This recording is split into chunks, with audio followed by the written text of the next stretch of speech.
श्री कृष्ण इस श्लोक में बताते हैं कि इस संसार में जो भी होता है वह उनसे ही होता है। जीवन में कई बार ऐसी परिस्थितियां और अनुभव आ जाते हैं जिस पर हमारा कोई नियंत्रण नहीं होता है। हम भले सच्चे मन से पूरी मेहनत से कर्म करें, फिर भी हमें जो चाहिए वह मिलता नहीं है। भगवद गीता में भगवान कृष्ण कहते हैं, सर्वस्य प्रभवो मत् सर्वं परिवर्तते इति मत्वा भजन्ते मम बुधा भवस्मानिवत्। जीवन में बहुत सारी चीजें हमारे हाथ के बाहर होती हैं।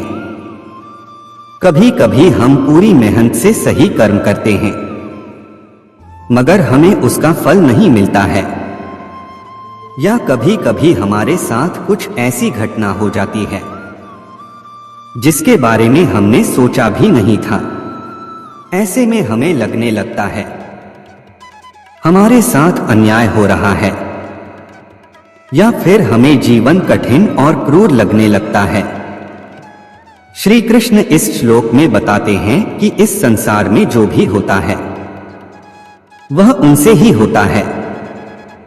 जीवन में कई बार ऐसी परिस्थितियां और अनुभव आ जाते हैं जिस पर हमारा कोई नियंत्रण नहीं होता है।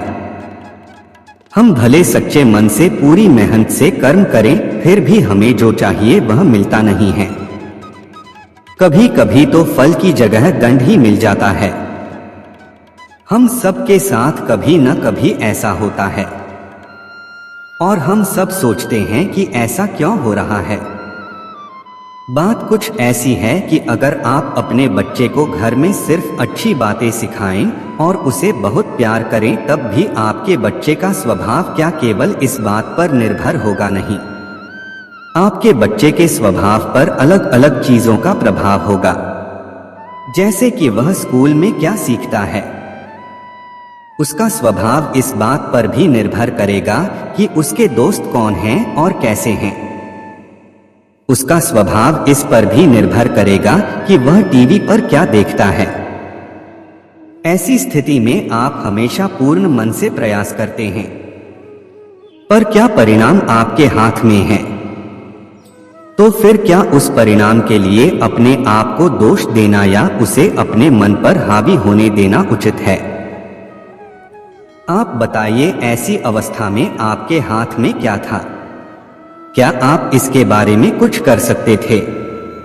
भगवान कृष्ण कहते हैं कि सृष्टि में जो कुछ होता है वह उनसे होता है, लेकिन वह ऐसा क्यों करते हैं वह समझना हमारे लिए शायद उस क्षण संभव नहीं हो। जैसे शायद आपका एक व्यापार इसलिए बंद हो गया हो ताकि आप कुछ नया करने का साहस और सामर्थ्य पा सकें, लेकिन उस क्षण जब आपको नुकसान हो रहा हो या आप कठिन परिस्थिति का सामना कर रहे हो, तब शायद आप यह समझ न सकें कि आपके साथ क्या हो रहा है। महामारी की परिस्थिति आपके हाथ में नहीं थी, पर आपके हाथों में ये जरूर है कि आप कर्म करें, नया व्यापार करने का या फिर से अपने व्यापार को खड़ा करने का। इसी तरह आपके हाथों में यह भले ही ना हो कि आपके बच्चे का स्वभाव कैसा है, पर यह जरूर है कि आप उसे सुधारने का प्रयास करते रहें। भगवान लेते हैं तो भगवान देते भी हैं। इसका मतलब यह नहीं कि मनुष्य केवल एक निर्बल कठपुतली है।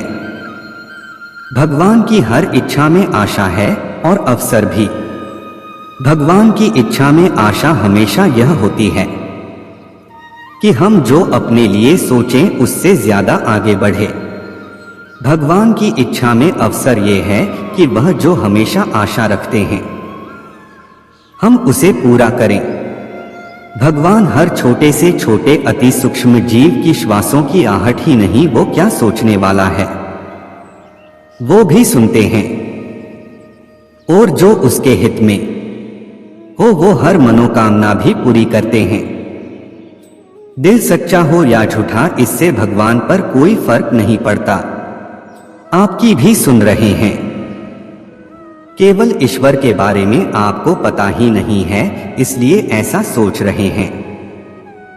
आप इन आंखों से जो देख रहे हैं और मन से कल्पना कर रहे हैं और जो शरीर से महसूस कर रहे हैं, वह सब भ्रम है, अर्थात असत्य है।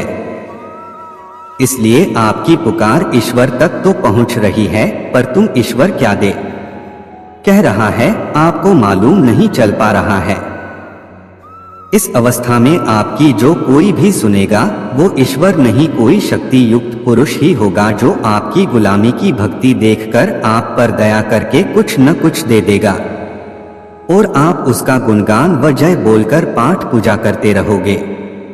इन चीजों को समझने के लिए केवल ईश्वर ने मनुष्य में बुद्धि व विवेक दिया है, नहीं तो ईश्वर हर जीव में विद्यमान है और सबकी सुनता व रक्षा करने की सामर्थ्य अनुसार शक्ति भी देता है।